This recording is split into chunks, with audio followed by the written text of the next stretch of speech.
लगा दो आग पानी में जवानी उसको कहते हैं, उड़ा दो बलिया के ठेकेदार को क्रांतिकारी उसको कहते हैं। हिस्ट्री सीटर ठेकेदार है जो हमारे इंजीनियर को, जूनियर इंजीनियर को मारा। जिंदगी हमको थका नहीं सकती, ठोकर हमको गिरा नहीं सकती, जीतने का जज्बा है, हार हमको हरा नहीं सकती है। ये जो धारा कमजोर लगाया गया है उस ठेकेदार पर, अगर उसके ऊपर धारा को बढ़ाया नहीं गया और ये 376 हमारे जेई पर हटाया नहीं गया तो पूरे उत्तर प्रदेश या पूरे भारतवर्ष में क्रांति लाने का काम हमारे राज्य कर्मचारी संयुक्त परिषद और इंजीनियर महासंघ करेगा। अगर वो जो धारा लगा है, मैं कहता हूँ सिर्फ उसी तरह से उसको पीट दें तो क्या वही धारा लगेगी? अगर एक सिपाही को एक झापड़ कर कोई मार देगा तो एसएसपी वहां से लाकर उसके घर द्वार सब डैमेज करवा देगा, बुलडोजर चल जाएगा। जेल की सलाखों के पीछे भेजा जाए और उसके ऊपर मानहानि का केस हो और वो इसकी प्रतिपूर्ति हो और इसके लिए जितनी भी कठोर दंड उसे दिए जा सकते हैं वो सारे उसे दिए जाए। नमस्कार दोस्तों, मेरा नाम है रूबी और इस वक्त मैं गोरखपुर के पीडब्ल्यूडी कार्यालय में मौजूद हूँ और यहाँ पे आप देख सकते हैं ये बोर्ड दिखाइए, यहाँ पे जो पोस्टर लगा है ये डिप्लोमा इंजीनियरिंग संघ का है, जो यहाँ पे एक दिवसीय धरना प्रदर्शन हो रहा है।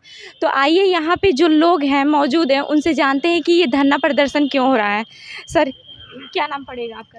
राम समूह शर्मा जी, ये धरना प्रदर्शन क्यों हो रहा है?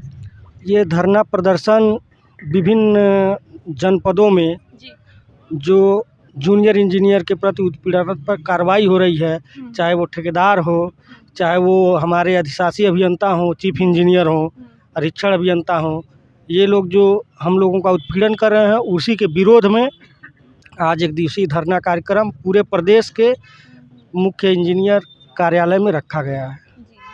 सर, ये बलिया में कुछ नाम लिया जा रहा था। हाँ, बलिया में हमारे जूनियर इंजीनियर के साथ मारपीट किया गया है। एक हिस्ट्री सीटर ठेकेदार है जो हमारे इंजीनियर को, जूनियर इंजीनियर को मारा और जब हमारे जूनियर इंजीनियर ने एफआईआर दर्ज करवाया तो उस हिस्ट्री सीटर ने अपने चमचों के साथ अपने राजनीतिक बल का प्रयोग करते हुए हमारे जूनियर इंजीनियर के विरुद्ध जो है 376 में फर्जीवाड़ा जो है धाराएं लगाने का काम किया। उसके बाद से हमारे बलिया के जूनियर इंजीनियर और राज्य कर्मचारी संयुक्त परिषद, डिप्लोमा इंजीनियर महासंघ आदि के सभी सदस्यों ने मिलकर वहां पे लगातार जो है 15 दिनों तक धरना कार्यक्रम किया।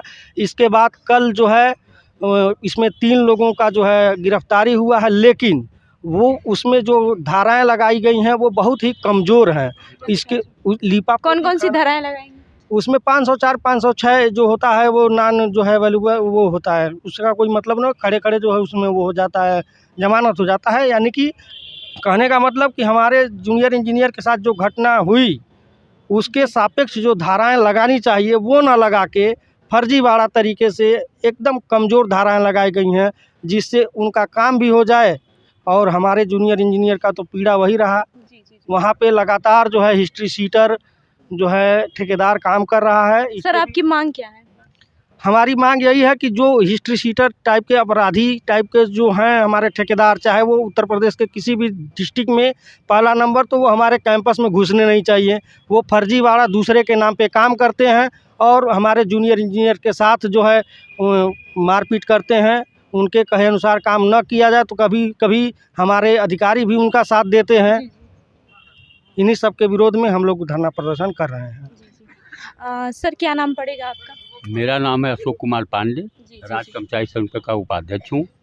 हम लोग इंजीनियर लोगों के समर्थन में यहाँ पर इकट्ठा हुए हैं और मैं शासन और प्रशासन को ये बता देना चाहता हूँ, लगा दो आग पानी में जवानी उसको कहते हैं, उड़ा दो बलिया के ठेकेदार को क्रांतिकारी उसको कहते हैं। इसलिए हम लोग यहाँ आए हैं और हम लोग जो ये धरना दे रहे हैं ये आपके मीडिया के माध्यम से बता देना चाहते हैं, जिंदगी हमको थका नहीं सकती, ठोकर हमको गिरा नहीं सकती, जीतने का जज्बा है, हार हमको हरा नहीं सकती है।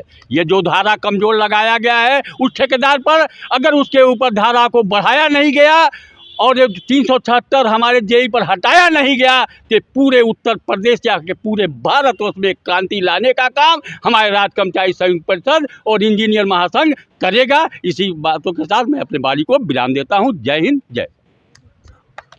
सर, क्या नाम पड़ेगा आपका? अनिल किशोर पांडे, मैं मंडल अध्यक्ष डिप्लोमा इंजीनियर्स महासंघ और pensioners retired diploma engineers welfare association का भी मंडल सचिव हूँ। मेरा यह कहना है कि पूरे प्रदेश में जहाँ कहीं भी अराजकता का माहौल है, इसमें कैसे कोई अभियंता काम करेगा, क्योंकि अगर वो ठीक काम करता है तो उससे ठेकेदार के हितों पर चोट पहुँचता है। तो हमेशा अच्छा काम करेगा तो उसका दुश्मन बन जाएगा। यह स्थितियां तो बनती ही बनती, जिससे हम आए दिन रोज़ बरोज़ उससे हम रूबरू होते रहते हैं। लेकिन अगर कोई माफिया काम भी खराब करेगा, दूसरों के नाम पर काम कर लेता है, वह आकर के विभाग में आके काम भी करता है, ख़राब काम करेगा और साथ साथ हमारे अधिकारियों के ऊपर, हमारे जूनियर इंजीनियर के साथ बदतमीजी भी करता है और उसकी लीपापोती की जा रही है। अगर उसने जिस तरह से मारपीट और फौजदारी का काम किया है, उत्पीड़न का काम किया है, उस पर अगर वहाँ का पुलिस अधिकारी कोई भी अगर वह जो धारा लगाया है, मैं कहता हूँ सिर्फ उसी तरह से उसको पीट दें, तो क्या वही धारा लगेगी? अगर एक सिपाही को एक झापड़ कर कोई मार देगा तो एसएसपी वहां से लाकर उसका घर द्वार सब डैमेज करवा देगा, बुलडोजर चल जाएगा उसके घर के ऊपर। अगर वही झापड़ में जिलाधिकारी को मार दिया, जिलाधिकारी बलिया को मारा जाए, क्या वही धारा लगेगी उसके ऊपर? तो सर आपकी क्या डिमांड है? बिल्कुल मेरी डिमांड है कि उसको संजीदगी से लिया जाए। एक राज्य कर्मचारी और एक अभियंता के खिलाफ ये कार्रवाई है तो उसका जो उत्पीड़न किया जाए उसके खिलाफ उसके ऊपर ऐसी कार्रवाई होनी चाहिए जिससे कि उसको याद आना चाहिए या रुकना चाहिए, न कि 323, 504, 506 लगा के लीपापोती करके और खड़े खड़े एसडीएम कोर्ट से जमानत हो जाएगी, फिर आके गाली देगा यहाँ बैठ करके। वही धारा लगना चाहिए। जिलाधिकारी या एसएसपी या जो भी हो, वे सोचे कि वह चाटा उसको लगा हुआ हो तो कौन सी धारा लगेगी, वह धारा उसको लगाना चाहिए। हम लोग उसके खिलाफ कार्रवाई के लिए बैठे हुए। सर डबल इंजन की सरकार है और डबल इंजन की सरकार में जहाँ ये कह रहे हैं कि भ्रष्टाचार खत्म हो रहा है, वहाँ पे इतना भ्रष्टाचार हो रहा है। देखिए हमारी मजबूरी है, हम कर्मचारी हैं, तो चाहे सरकार जो भी होगी, हम तो उस सरकार के बधुआ मजदूर हैं। बस साथ ही साथ हमारे साथ नैतिकता भी है कि हम कर्मचारी होने के नाते कर्मचारी आचरण नियमावली में बंधे हुए हैं, जिसके न तो हम उस सरकार का विरोध कर सकते हैं, न अपने दायित्वों को छोड़ सकते हैं। हमें मजबूरी में जिस तरीके से एक जीभ है वो 32 दांत के बीच में अपना काम करती रहती है, उसी तरीके से हमको करना हो, चाहे दांत टेढ़ा हो चाहे वो दांत सीधा हो। अब डबल इंजन की सरकार, ये सब राजनीतिक मुद्दे जिस पर हम अपनी बयान तो नहीं दे सकते हैं, लेकिन इतना दुनिया सब देख रही है। लेकिन सर क्या लगता है आपको 2024 के अभी चुनाव आने वाले हैं, तो इसमें अगर ऐसे ही चलता रहा तो क्या ये सरकार आए? निश्चित रूप से अगर कोई भी सरकार अगर कर्मचारियों को दुखी करेगी, का कोई भी सरकार अपने बलबूते से काम नहीं करती है। जो भी करती है कर्मचारियों की बदौलत ही काम करती है। यही कर्मचारी हैं जो रात दिन मिल करके क्षेत्रों में जाके काम करते हैं, तो नाम सरकार का होता है। हमको इस पर कोई एतराज़ नहीं है, लेकिन अगर ऐसे ही करेगी, उस राज्य का राजा का क्या हश्र होगा जहाँ की सारी प्रजा दुखी हो, जहाँ का पूरी कार्यपालिका वो अगर दुखी हो तो वहाँ राजा का कैसे शासन चलेगा? जैसे वो चलेगा, जो हश्र उसका होता है वही उसका भी होगा। अगर कर्मचारियों के साथ पुरानी पेंशन बहाली को लेकर के जहाँ मादा हो, ये अपने हिसाब से जैसे भी चाहते हैं सांसद विधायक अपना वेतन और परफॉर्मेंस सब बढ़ा लेते हैं, लेकिन कर्मचारियों के पेंशन देने की बात होती है तो दुनिया भर की उनके साथ वो नाइंसाफ़ी की जाती है। कितने कितने पैसे यहाँ पर बहुत सारी जो कंपनियां हैं वो लूट कर लेकर चली गई हैं, उनकी कर्ज माफ़ी हो जा रही है, उनके लिए पैसा इस देश में है। दुनिया भर के आयोजन किए जाते हैं, एक आदमी आता है, कोई भी नेता आता है या मंत्री आवे चाहे जो भी आवे, उसके आने के नाम पर जितना हेलीपैड और डेकोरेशन में और आने जाने का जो खर्च होता है, उतने पैसे में कर्मचारियों को पेंशन दिया जा सकता है, वो नहीं दिया जाता है। उतनी सुविधाएं जहां जो आता है किसी भी तो सर उससे देश का नाम भी तो होता है। वो नहीं, वही में वो नाम ही कराते रहे, क्योंकि नाम कराने से ही पार्टियां उनको वोट से मतलब है, जिससे वो जीत करके कुर्सी पर बैठे रहे। हम कर्मचारी हैं, हमारी मजबूरी है कि जो भी सरकार रहेगी हमको उसी के साथ रहना, उसी के साथ काम करना। हमको किसी सरकार से कोई मतभेद नहीं है, लेकिन अगर हमारे साथ इस तरह की कार्रवाई की जाएगी तो किसी भी सरकार का, किसी भी राज्य का भला नहीं होने वाला है। कर्मचारी उसका विरोध करेंगे और वो हमेशा संघर्ष करके जीते हैं, आगे भी संघर्ष करने का। क्या नाम पड़ेगा? मैं निधि त्रिपाठी। क्या मतलब ये धरना प्रदर्शन क्यों दे रही हैं आप? ये हमारे सम्मान की लड़ाई है और सभी घटक के संघ हों चाहे सभी कर्मचारी हों, सभी एक यूनिटी की तरह काम करते हैं और सबकी अपनी अपनी एक इम्पोर्टेंस है। किसी भी विभाग में कोई भी कर्मचारी हो, सबकी इम्पोर्टेंस और सबका सम्मान बहुत ज़रूरी है। एक ठेकेदार हो, अगर अपना काम करते हैं, ठेका लेकर के काम कराते हैं, तो हम भी यूनिट है, हमारी भी जिम्मेदारियां हैं कुछ।